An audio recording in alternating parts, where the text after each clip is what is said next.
Hello, brothers and sisters. I just wanted to share a teaching with you that the Lord gave me regarding religion. He brought me a passage. He brought me Habakkuk 2:18, and it reads, "What does the graven thing avail? Because the maker thereof has graven it, a molten and false image, because the forger thereof has trusted in a thing of his own forging to make dumb idols." And after I read that passage, the Lord spoke to my heart, and he said, everything is an idol, but the greatest idol of all is religion. And I pondered on that for a little bit, and then the Lord sent me out to go speak to someone in a church. And at the time I was Catholic, so I went to the closest Catholic church that was a couple blocks away.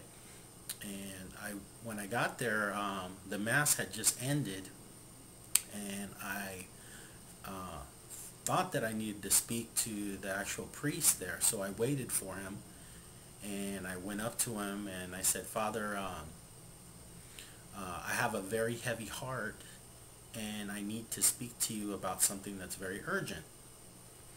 And he said that, today is not a good day. I'm real busy. If you make an appointment with me, maybe I can speak to you next week. And I said, and I pleaded with him, I go, "Father, I really need to talk to you about something. It's very important." And he's, "Oh, I'm sorry." He turned away, and he went about his business.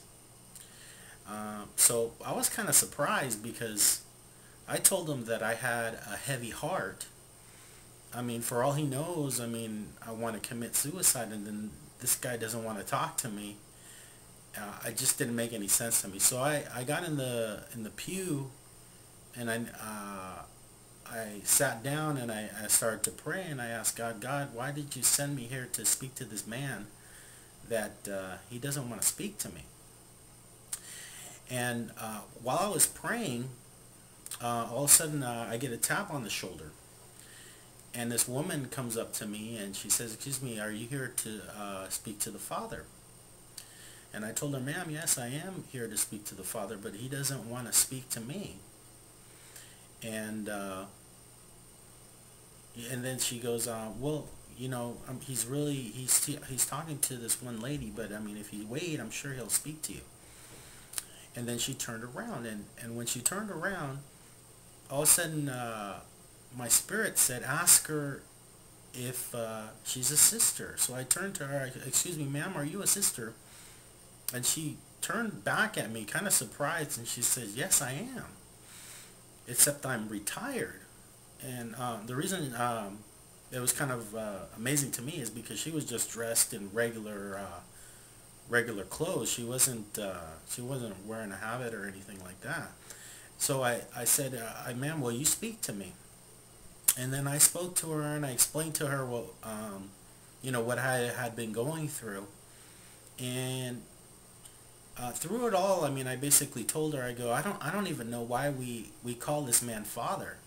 This guy is not our Father. Our Father is only in heaven. And she agreed with me. She said, "I'm not sure why we do that." And I said bye to her, and then I went home. And about maybe, I think it was the next day or a day after, my brother-in-law asked me to go to a Christian church with him. And I said, "Sure, I'll go with him." And he picked me up, and as we're driving to go to this Christian church, I was explaining to him that when I was a kid, my favorite passage in the Bible was the Sermon on the Mount in Matthew 6. And I was telling him, when I was a kid, I didn't know that it was Matthew 6 at the time, but that always spoke to me, that Matthew 6. So we got to the Christian church, and we took our seats, and the pastor began his sermon. And lo and behold, the sermon is about the Sermon on the Mount. And my brother-in-law's all, I mean, we were just talking about that, and now this is happening. And he goes, and I'm gonna read off of Matthew chapter 6, 5 through 9. And it says, and this is he was reading from it. He was reading it.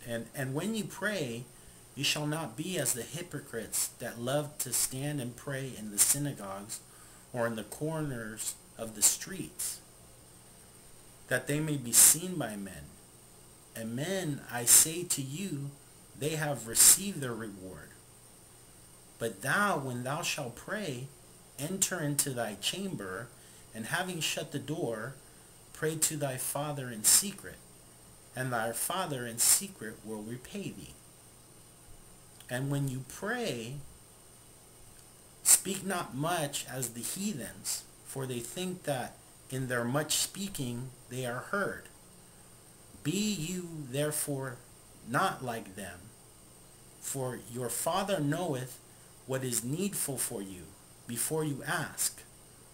So in this manner, therefore, pray. Now, and after that, the Our Father is taught right there. But it says, so in this manner, therefore, pray. So Jesus was not actually saying to pray this. He was actually saying to pray in this manner. So all of a sudden, the pastor goes to the congregation, and the congregation all stands up, and they begin to pray the Our Father. And then the Lord spoke to me. So see what they're doing? I just told them not to do this, and they're doing it right now. It's like slapping me across the face. I mean, they're praying in repetition, all of them in unison, without thought. And I told this to my brother-in-law. I go, look at what's going on. He just said not to do this, and we're doing it. So those two instances, in the matter of a couple of days, the Lord showed me what was going on in religion, and what was going on, because basically these people that are running these organizations, they don't even know what they're teaching, or they're not being led by the Spirit. I'm not saying not every single one, but I mean, just religion in general is not of God. Now, I'm going to read to you from 2 Corinthians 6, verses 16 through 18. And it kind of summarizes this. What agreement has the temple of God with idols? For we are the temple of the living God. As God said, I will live in them and walk among them, and I will be their God, and they shall be my people. Therefore come out from them, and separate from them, says the Lord, and touch nothing unclean. Then I will welcome you, and I will be your Father, and you shall be my sons and daughters, says the Lord Almighty. So right here, it's telling us that why did we even make an arrangement with these idols, this idol of religion? We don't need these idols. You said to pray in secret and have a personal relationship with God, not a religious relationship. Religion, all it does is serve to keep us in the flesh, because we go about praying to God in a manner that there is no thought. It's all rehearsed, and it's not what He wanted. And I'll leave you with this in 1 John 5:21. At the end, it says, "Little children, keep yourself from idols."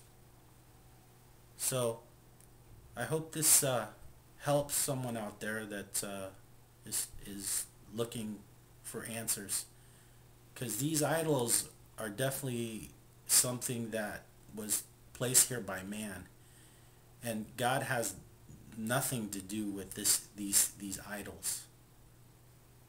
So God bless you.